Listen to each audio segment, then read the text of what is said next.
शासकीय कर्मचाऱ्यांच्या वैद्यकीय बिलांच्या परिपूर्ततेसाठी द्यावी लागणारी दलाली, बोगस दिव्यांग दाखले यासह सीपीआरमधील भ्रष्टाचार आणि गैरव्यवहाराचा मुद्दा आज राज्याच्या हिवाळी अधिवेशनात चांगलाच गाजला। शिवसेना ठाकरे गटाचे आमदार भास्कर जाधव यांनी सीपीआरमधील भ्रष्टाचाराच्या प्रश्नाला सभागृहात वाचा फोडली।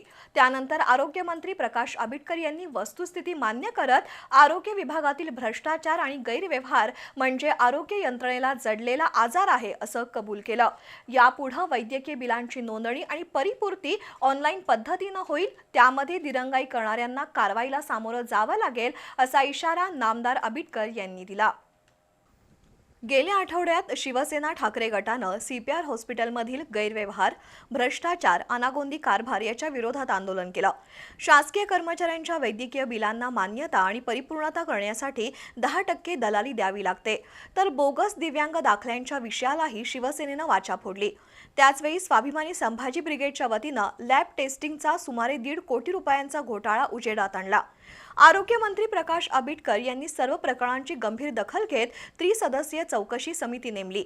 दुसरीकडे सीपीआरच्या रेकॉर्ड रूममध्ये सापडलेली लाल डायरी, त्यामध्ये दलालीपोटी कुणाला किती रक्कम दिली याची सांकेतिक माहिती उजेडात आल्यामुळे आणखी खळबळ उडाली आहे। या पार्श्वभूमीवर आज शिवसेना ठाकरे गटाचे आमदार भास्कर जाधव यांनी सीपीआरच्या भ्रष्ट कारभाराचा मुद्दा हिवाळी अधिवेशनात उपस्थित करून दोषींवर कठोर कारवाई करण्याची मागणी केली।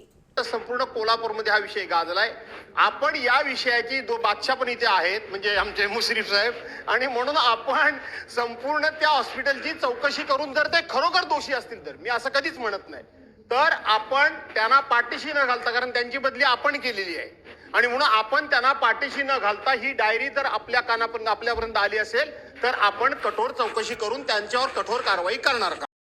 आमदार जाधव यांनी उपस्थित केलेल्या प्रश्नावर आरोग्य मंत्री नामदार प्रकाश आंबेडकर यांनी सभागृहात निवेदन केलं। हा भ्रष्टाचार केवळ सीपीआर पुरताच मर्यादित नाही, तर राज्यातील सर्व आरोग्य यंत्रणेला जडलेला आजार आहे अशी त्यांनी जाहीर कबुली दिली। तसंच यापुढे शासकीय कर्मचाऱ्यांच्या वैद्यकीय बिलांची नोंदणी आणि परिपूर्ती ऑनलाईन होईल, त्यामध्ये दप्तर दिरंगाई करणाऱ्यांवर कठोर कायदेशीर कारवाई केली जाईल असा स्पष्ट इशारा आरोग्य मंत्र्यांनी दिला। केवळ कोल्हापूर पुरताच नाही तर राज्यासाठी सुद्धा खूप महत्त्वाचा आहे। तो एका कारणासाठी मी मुद्दाम सांगतो आपल्याला, कारण कसं आहे की या सगळ्या भरती आपल्या सगळ्या ह्या मेडिकल सर्टिफिकेट देण्यामध्ये सुद्धा जी काही अनियमित आहे त्यातला तो एक भाग आहे।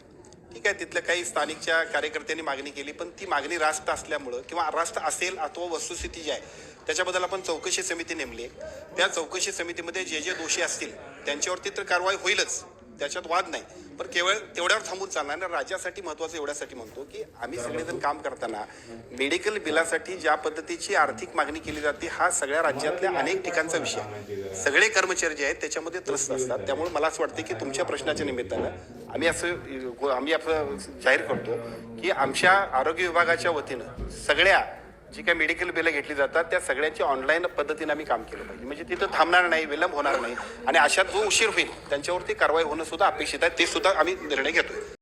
दरम्यान शिवसेना ठाकरे गटानं उजेडात आणलेल्या आरोग्य घोटाळ्याचा प्रश्न सभागृहात उपस्थित झाल्याबद्दल जिल्ह्यातील शिवसेनेचे उपनेते संजय पवार आणि त्यांच्या सहकाऱ्यांनी समाधान व्यक्त केलंय। आरोग्य यंत्रणेतील भ्रष्टाचाराचा आजार कायमस्वरूपी दूर होण्यासाठी नामदार प्रकाश आंबेडकर यांच्याकडून मोठ्या कारवाईरूपी शस्त्रक्रियेची गरज आहे अशी प्रतिक्रिया संजय पवार यांनी व्यक्त केली आहे।